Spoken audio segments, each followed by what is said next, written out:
nuevamente en Siempre Sano, tu programa de salud por BHTV, nuestro canal. En esta oportunidad tenemos una gran sorpresa. Él no es médico, pero se dedica a temas que tienen que ver mucho con la salud. Fue presidente de los Panamericanos, de la Organización de los Panamericanos y además director de los Juegos Panamericanos que se realizaron con gran éxito en el 2017. 19. Y asimismo él participó en el Comando Vacuna, que fue, bueno, tuvimos una desgracia mundial, el tema del COVID, y él organizó todo el tema de cómo traer la vacuna de fuera del país. Así que creo que esas dos experiencias son importantísimas y lo han ligado mucho a la salud del país. Así que bienvenido a este programa. ¿A quién tenemos acá? Pues a Carlos Neuhaus Tudela, un gran profesional, empresario.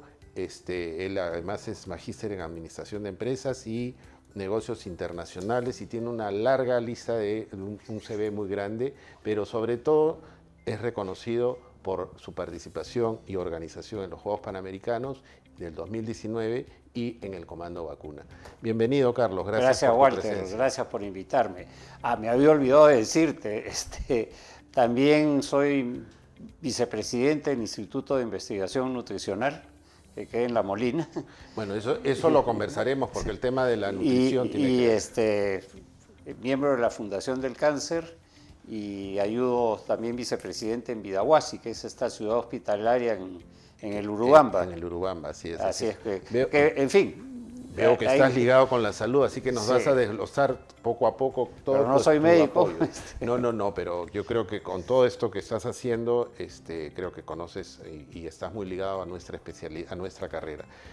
Cuéntanos, en principio, ¿cómo fue la experiencia de los Juegos Panamericanos? ¿Cómo se gestaron? Porque fueron muy difíciles en un país como el nuestro, donde organizar algo es terrible y creo que incluso el tiempo fue muy apremiante, el corto tiempo. Bueno, primero fue una experiencia extraordinaria. Fue como yo decía, a veces estamos contra la corriente y cuesta arriba, ¿no? Como los pescados que suben para morir después, ¿no? Y tomé el reto 2 años, 10 meses exactos del día que se debían inaugurar los Juegos. La gente estaba preocupada, no van a llegar. ¿Cuánto tiempo antes fue? 2 años, 10 meses. 10 meses. O sea, tomé el 26 de septiembre, el 16, y el 27 y el 26 de julio del 19 se iniciaban los Juegos. Lo que pasa es que normalmente tengo entendido que esto pues dura, la preparación son 4 o 5 años, ¿no? El para Perú organizar. recibió el encargo en octubre del 2013. Y bueno, algo se había hecho, pero no las cosas más importantes, ¿no?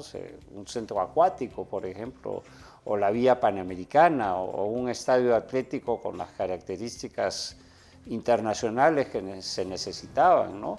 Y teníamos que hacer canchas de hockey, ¿no? Que no habían, canchas de rugby, polideportivos, teníamos que hacer 3 polideportivos. Bueno, reprogramando eventos hicimos 2, y uno en Villa El Salvador y otro en el Callao. Y Villa El Salvador, creo yo, ha sido un gran legado para Lima Sur, ¿no? Porque ahí los aficionados al voleibol pueden ver el Nacional de Voleibol que se juega ahí. Además creo que ahí se hizo la vía panamericana. Y la vía panamericana se hizo ahí. Que después, ¿no?, salvó a mucha gente en el COVID. La verdad que sí, a mí me emocionó mucho, ¿no? El hecho de que hubiéramos hecho la villa y hubiéramos hecho los Juegos, porque la villa sirvió muchísimo para alojar. Se alojaron cerca de 60,000 personas, ¿no? Y para mí yo renuncié el 20 o 23 de enero del 2020, ¿no? Ya han pasado 5 años, pero el COVID se anunció en marzo. ¿no? Y los enfermos empezaban a caer, las camas UCI, ustedes se acordaron, una tragedia, sí. Y se habilitó la vía, fue una iniciativa conjunta de legado, yo ya no estaba en legado, se le planteó al presidente Vizcarra y bueno, se abrió y yo recibía llamadas todo el tiempo de gente que creía que yo estaba al comando de la villa y las instalaciones para poder internar a mi pariente, esto era internar. Trágico porque algunos la hacían, otros no. Sí, pues. ¿No? Dime, ¿y cómo fue entonces esto de organizar y poder llegar a buen fin estos fabulosos Juegos Panamericanos que han permitido además repetir el plato? Exacto, y estoy un poquito preocupado, quiero levantar mi señal porque no veo mucho avance y creo que hay mucha confianza y no veo mucha gente que estuvo en Lima 2019, que incluso ha pasado por varios países y que tengan la responsabilidad ahora para hacer esto. Yo ya dije que no, yo voy a apoyar desde afuera y sí me preocupa que esto, ¿no? Pero quizás están pensando que con el legado que tú dejaste van a hacerlo tal cual. Es que no es fácil porque hay temas de seguridad, ciberseguridad, recibimos 5 millones de ataques, seguridad también en todo el sentido de la palabra. Tuvimos una amenaza del Estado Islámico de volarse unos buses de los deportistas americanos. ¿Así? Son cosas que no se dijeron en ese momento. Que no se dijeron, claro. Todo eso se controló, se manejó con la policía, también con la ayuda del gobierno americano que estaba preocupado por sus deportistas, ¿no? El transporte, una ciudad como Lima, tuvimos 1.000 vehículos de transporte, o sea, 300 buses y el resto 700 para transportar a las delegaciones, o sea, a los jefes, dirigentes deportivos, o sea, era una logística tremenda y que todos teníamos en pantallas, sabíamos dónde estaba cada vehículo. ¿No? De esa época del 2017 ahora ha corrido mucha agua bajo el puente, porque hemos tenido un gobierno terrible que pasó, luego los problemas el COVID, luego los problemas de inseguridad que tenemos ahora. Entonces creo que, y además el tráfico se ha empeorado terriblemente, entonces por lo tanto creo que es mucho más complicado realizar unos Juegos Panamericanos actualmente. Sí, por un lado, no hay que tomarla tan tranquilo con la organización, porque creo que mucha de la gente que está en legado no es la que ha sufrido y tenido la experiencia de manejar los juegos, pero el tráfico es un reto. Nosotros ganamos, yo ayudé a que Perú, digamos, ayudé en la postulación, estuve en Miami, invitado por el Comité Olímpico para ayudar y bueno, hacer un poquito de lobby también con algunas delegaciones, y eso permitió, o sea, nos dieron ya la experiencia sucedida y también nos dijeron el tráfico es un problema, tienen que resolverlo.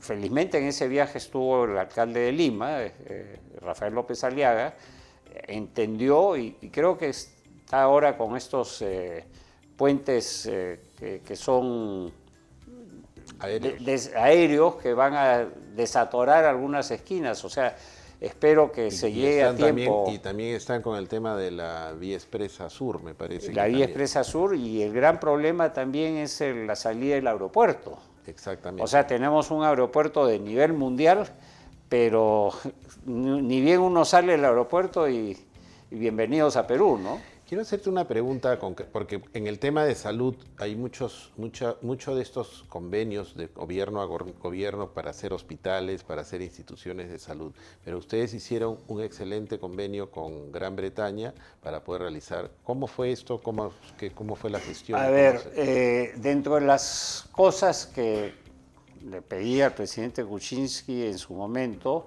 era que ya se estaban trabajando, eran licencias automáticas para que digamos, cada municipio pues no empiece a ponerle trabas, y siempre hay un genio en algún lugar que cree saber más que todos los demás, entonces a poner trabas, entonces licencias automáticas, la posibilidad de convenios por encargo para, digamos, Naciones Unidas nos ayudó, por ejemplo, en capacitación de personeros, de voluntarios, ¿no?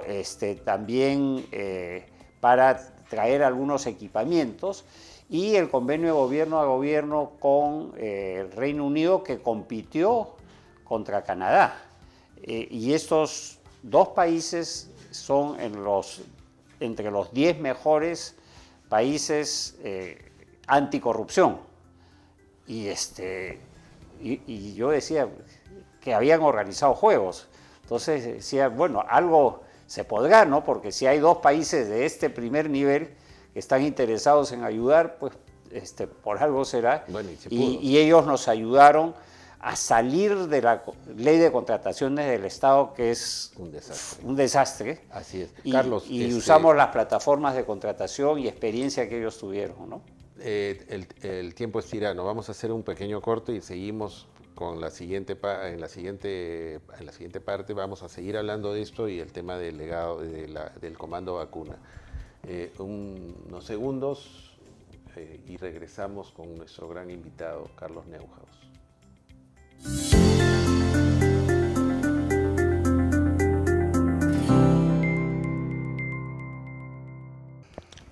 De regreso en Siempre Sano, tu programa de salud, y con este gran invitado, Carlos Neuhaus, como lo recordarán, que organizó los primeros Juegos Panamericanos con un éxito total en el Perú, y que lo recuerdan no solamente acá, sino fuera con todo el continente, porque fue apoteósico, y además por el comando vacuna. Carlos, te preguntaba el tema del convenio de gobierno a gobierno, porque creo que en salud es un tema la construcción de hospitales es un tema muy importante y con muchos problemas, porque la sobrevaloración de hospitales es terrible. Tenemos el Hospital de Lorena, que está en el Cusco, que ya tiene más de 20 años y que hasta ahora no se puede terminar. Y nos hemos enterado de un hospital en Puno también que parece que está sobrevalorado. Entonces, cuéntanos cómo podemos regular, controlar eso. ¿Cómo hiciste tú para no... A ver, lo primero es que los estudios técnicos previos que se hacen para empezar a licitar. Yo me encontré con estudios técnicos mal hechos. Prácticamente los tomamos de base y tuvimos que rehacerlos todos, porque si no íbamos a volar en sobrecostos o sea, íbamos más caro o al revés, claro, ¿no? Entonces, con el convenio de gobierno lo que se hizo primero fue los estudios técnicos previos para ver si estaban bien hechos y si hacían sentido. Entonces, lo que sucede es que en muchos sitios fuera de Lima especialmente, estos estudios pues se los dan a alguien en un municipio o en un gobierno regional que no tiene pues la capacidad, ¿no? Entonces hacen algo de lo que les salga, y son funcionarios, pues no quiero ser peyorativo, pero ganan 6.000, 7.000 soles, entonces ingenieros y con poca experiencia, y le dan un hospital que tú bien sabes es bien complejo. Así es. Entonces, pero se supone que en el convenio de gobierno a gobierno, el gobierno al cual se hace el convenio es el que se encarga de todo. Ahí eso es lo primero que hay que preguntar, ¿no? ¿Quiénes han hecho los estudios técnicos? ¿No? Entonces, si lo ha hecho un tercero y sobre eso están construyendo, o si se han revisado todos esos estudios para saber la realidad. Y eso sucede en todos lados, ¿no? El sector privado, yo he construido también en el sector privado. Entonces, eso es fundamental. De ahí, no debería, si se hace bien y con técnicos especializados, que pueden ser nacionales también, lo que muchos han criticado que en los Panamericanos no hubieron ingenieros y arquitectos peruanos. Yo puedo dar fe de que el 90% eran peruanos. Ah, mira, qué bien, qué ¿Sí? bien. Ahora, habían especialidades, por ejemplo, un estadio acuático que el ancho y el largo de la piscina se medía con rayos láser. ¿Ah, sí? Entonces, y eso pues no es tan Claro, fácil, no es fácil, ¿no? no es fácil. Entonces, en ciertos casos sí era necesario pues alguien que ya conozca con experiencia para hacerlo, ¿no? Entonces, ahí, y también lo que nosotros éramos muy cuidadosos eran con los técnicos que nos enviaban. Entonces, no es que nos mandaban la gente, no, quiero ver el currículum.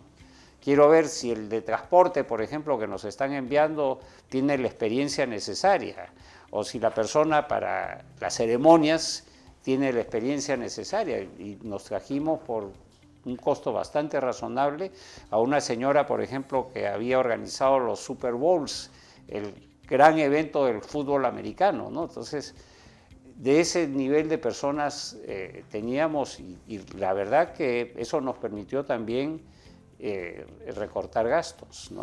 Y con respecto al tema de cuánta gente vino y en el tema de salud, ¿cómo hicieron para la atención de todos estos deportistas? ¿Cuántos accidentes hubieron en toda esta...?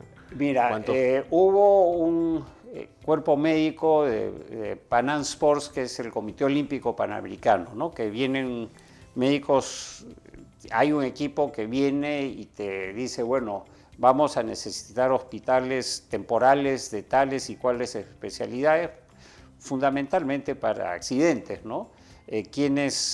Entonces, y asegurarse que esos estén, ¿no? Y también el antidoping, ¿no? Que era un tema bien delicado, claro, ¿no? Claro. Entonces, vinieron médicos expertos que con el equipo peruano se trabajó de la mano para atenderlos. Hubieron 2.000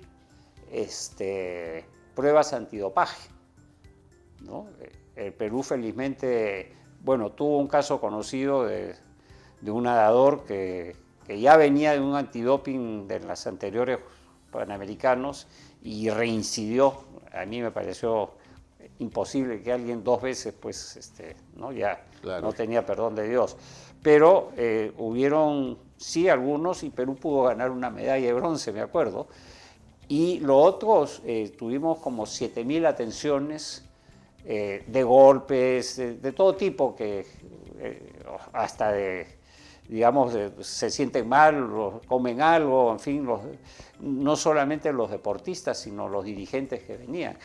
El peor accidente que tuvimos, y estábamos preparados hasta para que podría haber algún accidente fatal, felizmente no ocurrió, pero el peor accidente que tuvimos fue el jefe de una federación mexicana que estaba con su grupo y quería tomar una foto a su gente en la misma videna, y él al retroceder no se dio cuenta que se cayó, que la vereda se terminaba y se fue contra la pista, tuvo una rotura de cadera, bueno, felizmente teníamos un convenio con una clínica para ya esos casos ya más complicados, y bueno, el señor superó, ¿no? Pero estábamos preparados para todo. No, qué bien, que fue exitoso. ¿Y cuáles son en todo caso, qué te dejó, qué 2 reflexiones que te dejó la organización? Yo sé que tú eres un excelente organizador, pero ¿qué reflexión? Bueno, no lo sé, pero esos salieron bien por lo menos, ¿no?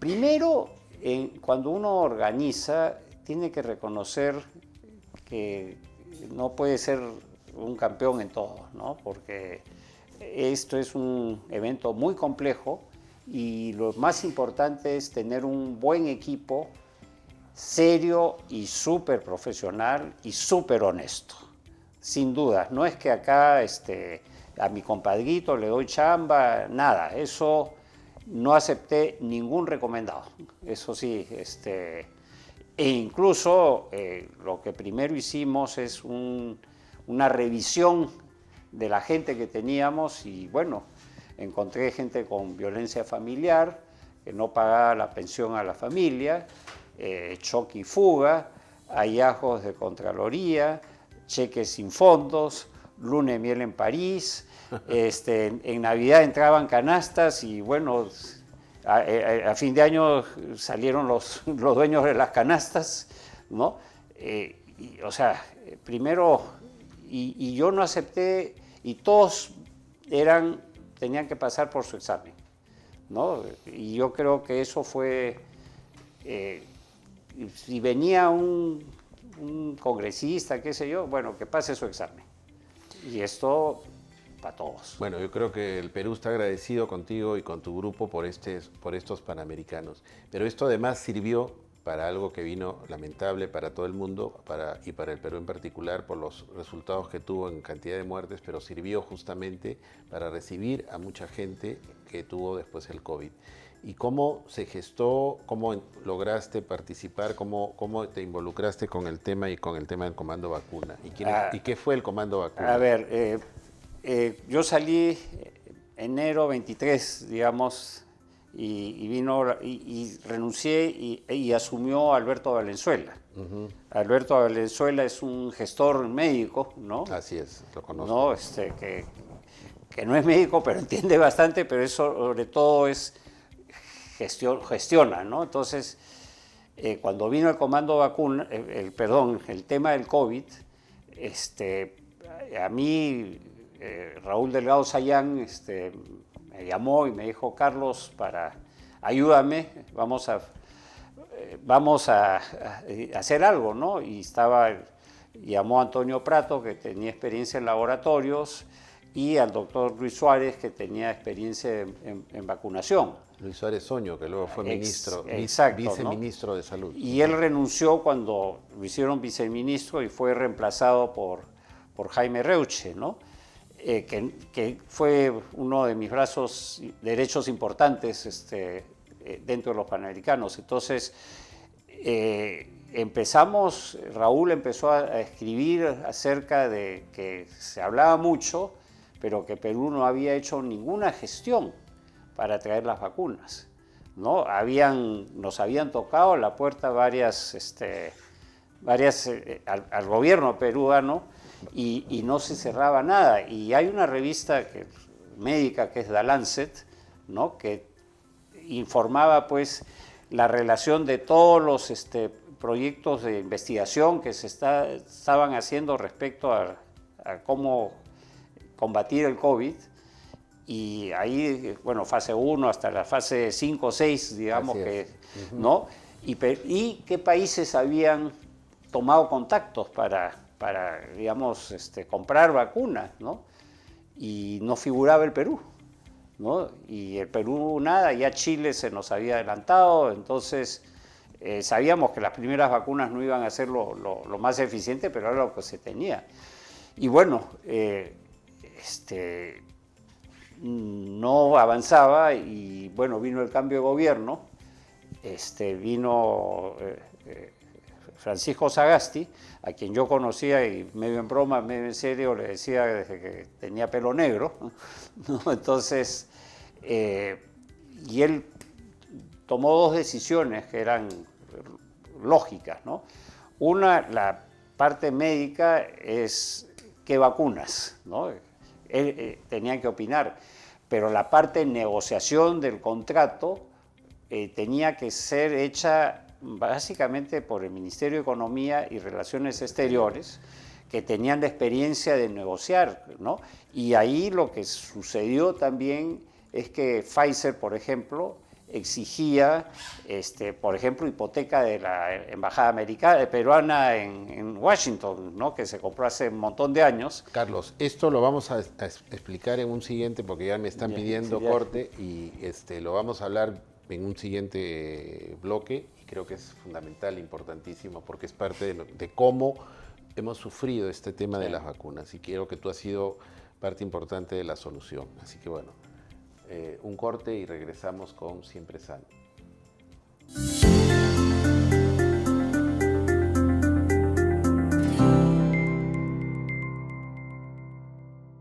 Regresamos con Siempre Sano, tu programa de salud, y con este gran invitado que es Carlos Neuhaus, que nos está contando los entretelones de cómo se vivió esa etapa tan dura, tan difícil, tan dramática del tema del COVID. Creo que fue dramático porque tuvimos la vacuna muy tardíamente comparado con Chile, por ejemplo, con otros países, y tuvimos la mortalidad más alta en el mundo. Entonces creo que acá, bueno, habrá que analizar las causas, pero quiero que nos cuentes cómo fue el tema de las negociaciones con Pfizer y por qué no salía porque nosotros estábamos preocupados, sí. Yo estaba en el ministerio y decíamos, ¿qué pasa? Que no sale las responsabilidades del Ministerio de Salud, las responsabilidades de Relaciones Exteriores, de Economía, etcétera. Sí, yo quiero un pequeño antes. Perfecto, ¿no? Adelante. Cuando entró el presidente Sagasti, ya bueno, las conversaciones con los chinos ya estaban casi terminadas y Sinopharm, dentro de había Sinopharm de Wuhan y Sinopharm de Beijing, ¿no? Así es. Y Sinovac era la que trajo Chile, que parece que entre las chinas Sinopharm era la mejor. Y bueno, el presidente Sagasti decidió, bueno, si estas están, por lo menos aseguremos para traerla para los médicos, ¿no? Y el personal de la salud, los bomberos, los que están con más riesgo.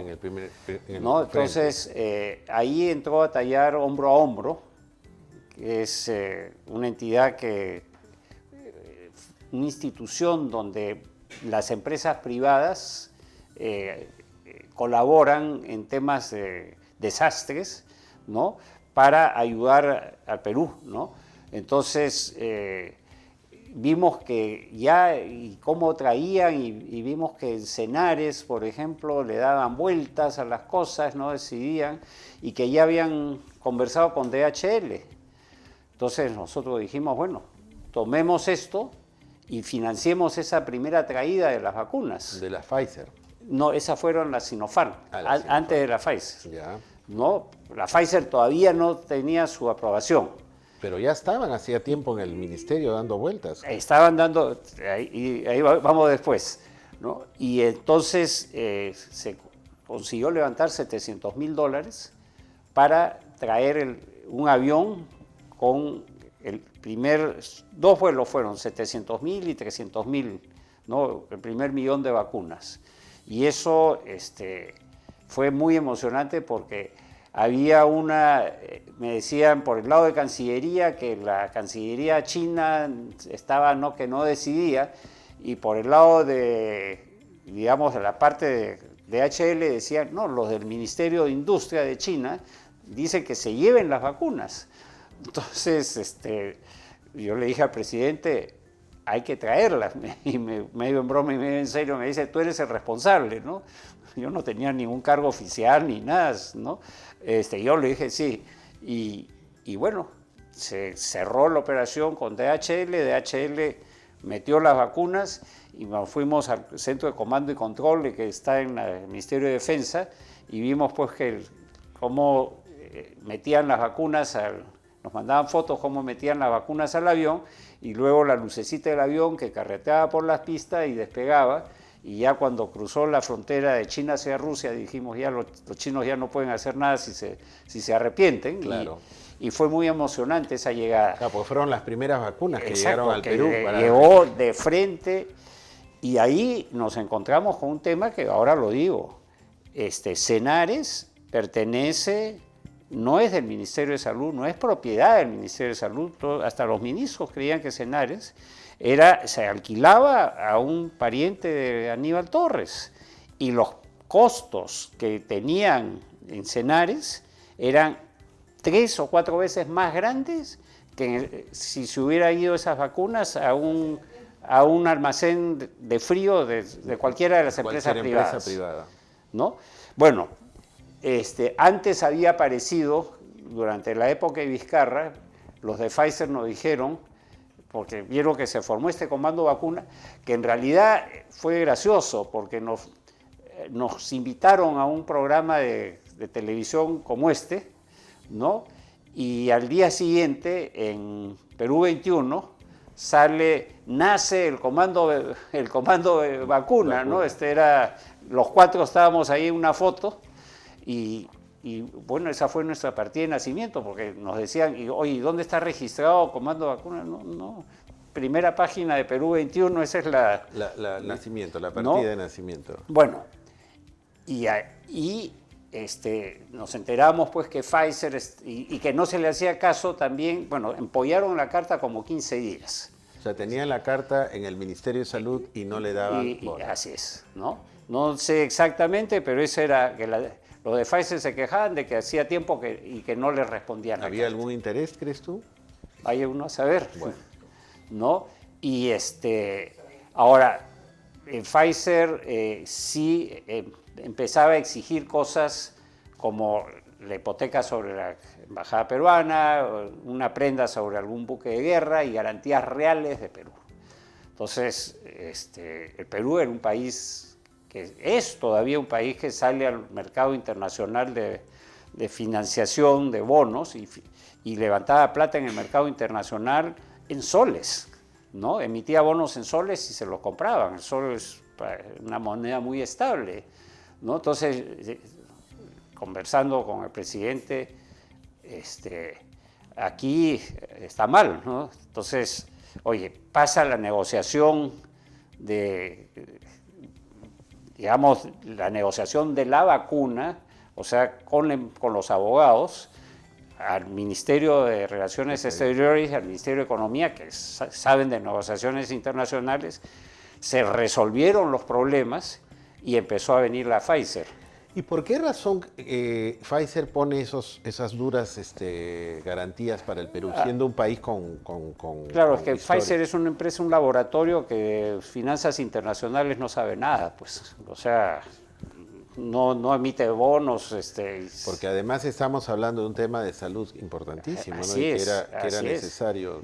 ¿No? Y ahí viene otra anécdota, que es cosas de la vida, ¿no? Yo fui director de la maestría del MBA de la Universidad de Lima entre el 95 y el 2005 y recibía a alumnos de mi universidad, que yo que tengo una maestría en negocios internacionales, venían estos... En una universidad de Estados Unidos, ¿no? Sí, que es Thunderbird, le dicen, ¿no? Creo la número 1, la número 2 en negocios internacionales. Y yo recibí a los alumnos y en el año 99 me acuerdo que recibí un grupo de alumnos que vienen de todos los países, pero el único latino era un muchacho boliviano, ¿no? Entonces que yo como que le agarré cariño y Se hicieron muy amigos. Y no, de ahí, ¿no? Y cuando vino la pandemia, nos juntaron los de la universidad porque habían Zooms globales, ¿no? Así es, sí me acuerdo. ¿No? Así es. Y me dice este muchacho boliviano, Carlos, yo te conozco porque cuando yo fui a Perú, tú nos atendiste cuando eras director del MBA de la Universidad de Lima y además por los panamericanos que te vi, ¿no? Y yo soy boliviano, mi país quiere vacunarse con Sputnik y la verdad, y estábamos muy impresionados por una carta que el presidente Sagasti había enviado al jefe, al presidente de Pfizer y me dijo, Perú es para mí mi segundo país porque aquí empecé mi carrera y él era pues el jefe de Pfizer para la región.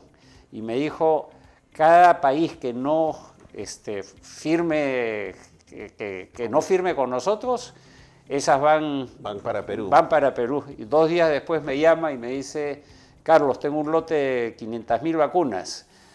Y yo le digo, ya pues, que vengan a Perú, ¿no? Pero le dije, por favor, no la mandes a otro lado, déjame hablar con el presidente. Y llamé al presidente y bueno, me dijo, dile que sí, ¿no? Y ya, bueno, ya el canal oficial ya se encargó y de ahí vinieron estas vacunas y después vino Moderna, que terminamos con vacunas pues ya decentes, ¿no? Porque era el ARN mensajero, que era una variedad del Así es, del COVID. Era lo que significó la investigación de estas vacunas acortó muchísimo el tiempo en comparación con otras vacunas y con otros medicamentos. Pero ¿por qué era tan difícil traer las vacunas de Pfizer? ¿Por la competencia en el mundo o porque tarde llegamos al reparto de vacunas? Bueno, llegamos un poquito tarde y hubo que superar ese escollo. Porque Chile yo creo que ya las Yo está- creo que Chile, no he logrado tener detalles, pero Chile debe haber hipotecado algo o quizás también lo resolvieron como nosotros, ¿no? O sea, todos les pedían esa hipoteca Eso era general. Y nosotros le decíamos hoy, Perú es grado de inversión, ¿no? Todavía, a pesar de castigos, hemos bajado algunos lugares en el ranking, pero todavía somos grado de inversión. ¿Qué se pudo haber mejorado en todo este proceso? Ya creo que nos están pidiendo corte y volvemos en un siguiente, pero queda la pregunta, ¿qué se pudo haber hecho mejor? Permiso, regresamos en un siguiente bloque con Siempre Sano. Es difícil.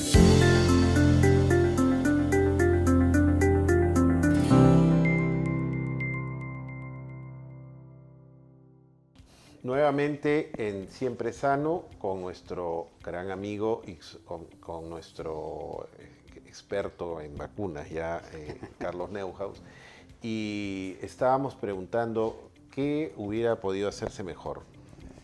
Mira, para empezar, la gente que tiene que haber ahí tiene que ser gente súper honesta, Así es. que piense que el Perú está primero y que no sacar provecho de esto, ¿no? Y aquellos que, por ejemplo, agarraban y vacunaban a sus parientes, muchos en provincias, ¿no? El alcalde, el gobernador, primero desfilaban sus parientes y cercanos y después iba el resto de la población, ¿no? Eso para mí es terrible, pero en fin, eso yo creo que ver las personas profesionales y honestas, ¿no? Armar buenos equipos serios y que piensen en su país. En el país. ¿Tú crees que se politizó? Y te lo digo por experiencia propia. Había gente en la primera etapa, que todavía ustedes no estaban ahí, que estaban en el Ministerio de Salud y que no permitían que gente que quería colaborar, lo digo por conocimiento de causa, Sí. que quería colaborar, entrara y apoyara. Sí. Creo que Ahí, a ver, el Perú siempre ha sido exitoso en sus procesos de vacunación normal, pero esta cosa salía totalmente de la normalidad y era una amenaza mundial. Y yo creo que no hay que ser soberbios. Acá tenemos, oye, si alguien viene a ayudar, ya, aunque sea para cargar las macetas en las oficinas, que vengan a ayudar para que, digamos, se pueda avanzar. O sea, desechar la ayuda a mí me parece mezquino y soberbio. Eso, no, sabemos todo, esto es para médicos. Los médicos es, como tú bien sabes, eres médico, para la parte médica, etcétera.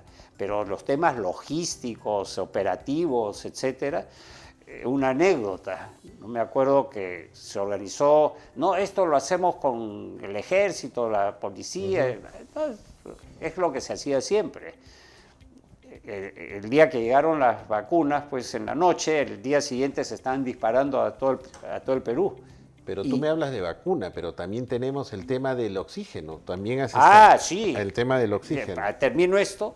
Así es. Y bueno, al poco tiempo me llama el comandante general de las Fuerzas Armadas y me dice, Carlos, haz algo, porque a este plan nos vamos a quedar sin presupuesto de combustible. Entonces, entraron las líneas aéreas a transportar la vacuna gratis, ¿no? Latam, Sky, todas, ¿no? ATSA, todas las líneas transportaban a donde se pudieran llegar, algunos aeropuertos que podías ir en jet y otros aeropuertos a hélice, otras a helicópteros, otras avionetas de las minas, y así se logró avanzar. Creo que la empresa privada colaboró mucho, ¿no? Totalmente, ¿no? Y el tema del oxígeno, ¿cómo fue? Bueno, el oxígeno, en el 2008, creo, por ahí le dieron a Praxair la exclusividad de la producción de oxígeno. el oxígeno 99%, ¿no? Y el ministerio, todos prohibido menos de 99. No aceptaron no, porque había un dispositivo. Oye, cambias el dispositivo. Así lo pudieron haber hecho el Desde ministro. el primer día Así hablas con cualquier médico y te va a decir 95 funciona. Hay médicos que me decían, mira, con tal de salvar vidas con 90, ¿no? Pero y bueno, Alberto Valenzuela cumplió ahí un rol muy importante porque se impuso y se hizo. Y de ahí se trajeron balones, todo, y ahí otra vez quedaron en Videna balones de oxígeno que que enganchaban con las plataformas de 95% y no de las 99%. Ahí yo creo que a mí me parece que el empresario que aprovecha de esto en épocas de desastre, sí, ese no es un empresario, ese es un delincuente. Así es. Además deberían ir no sé, no deberían ser castigados severamente. Exactamente. Esta es una pregunta ya como magíster administrador, ¿hay un costo estimado de las pérdidas por la pandemia? ¿Han calculado ustedes? Yo no o sea, sé que hay ese trabajo, no, pero a ver, sí, un día conversando con Julio Velarde, ¿no? Me dijo muy fácil, ¿cuánto era el potencial de crecimiento del Perú? Y cuánto, al año siguiente en la vacuna, el PBI cayó 8%. Entonces, calcula el diferencial del crecimiento del PBI, qué PBI tendrías y qué PBI tienes, y eso es el costo. La forma más terrible, más rápida, claro, digamos. Terrible, ¿no? Terrible. ¿Y cómo fue el proceso de cambio, transformación y de apertura post-COVID? ¿Tú has tenido bueno, los centros comerciales? Claro, yo sigo aún de presidente de la Asociación de Centros Comerciales y tenemos una red latinoamericana de centros comerciales donde estamos en toda la región. Entonces estábamos comunicados, oye, porque al principio que había un pediluvio, un chiguete que te tenían que echar, todas las cosas, ¿no? Y veíamos qué prácticas existían en los otros países y armamos nosotros una propuesta, digamos, condensando descartando las cosas que ya probadas en Colombia que no funcionaban y se las propusimos al Ministerio de Salud, que eso pudo ayudar. También quiero decir que el legado de los Panamericanos y la reconstrucción con cambios, creo que en total hicieron 14 hospitales de campaña en distintos lugares del Perú, o sea, con el conocimiento que les había dado la ejecución de los Juegos. Así es. ¿No? Eso, y ofrecimos los centros comerciales para que sean lugares para que la gente se vacune, como también los lugares de los Panamericanos, ¿no? Me acuerdo que amigos me llamaban y me decían, oye, qué linda la piscina de natación, ¿no? Que mientras nos están vacunando vemos ahí a jóvenes entrenando, ¿no? Y bueno, creo que ahí hubo un trabajo muy fuerte donde el Perú al final agarró, digamos, ya se supo cómo tratar esto y la experiencia, y esta experiencia ya, si ojalá Dios no quiera nos caiga, tenemos que actuar con mucha cautela y creo que se acuerdan todos pues que la gente salía a comprar papel higiénico, ¿no? Así es. Nadie sabía la razón científica, ¿no? Así es. Y creo, ¿qué es lo que dejó como experiencia en ti el tema de la pandemia, el COVID? Y te lo pregunto también desde el punto de vista ya de la política, porque tengo entendido que tú estás postulando, por lo menos de precandidato, ¿y cuáles serían? Te hago la primera pregunta, es lo que te dejó, el legado que te dejó, y luego, ¿qué cosa planteas tú para la salud del país? Mira, lo primero que fue un desastre era cómo, por ejemplo, las postas médicas se abandonaron. Se cerraron, eso fue un gravísimo problema. Creo que uno de los errores, y tú no puedes tener un país eficiente, productivo, si no tienes buena salud. y buena salud empieza desde que le das hierro a los chicos cuando están en el vientre materno y a la madre también, para que nazcan sanos y sin taras, digamos, cerebrales, ¿no? Entonces, yo creo que la atención de la salud es fundamental. ¿Y qué hemos hecho desde el 2012 a la fecha? Tengo entendido que se ha puesto 20.000 millones de dólares en Petroperú, ¿no? Así es. Eso es desastroso. O sea, lo estratégico no es la empresa, lo estratégico es el recurso, ¿no? No, el orgullo de Petroperú, no. Tenemos ya cada vez nuestras reservas de petróleo son menores, que vengan a explorar, demos las facilidades. No hagamos que Petroperú gaste la plata que se dedica para educación, justicia y salud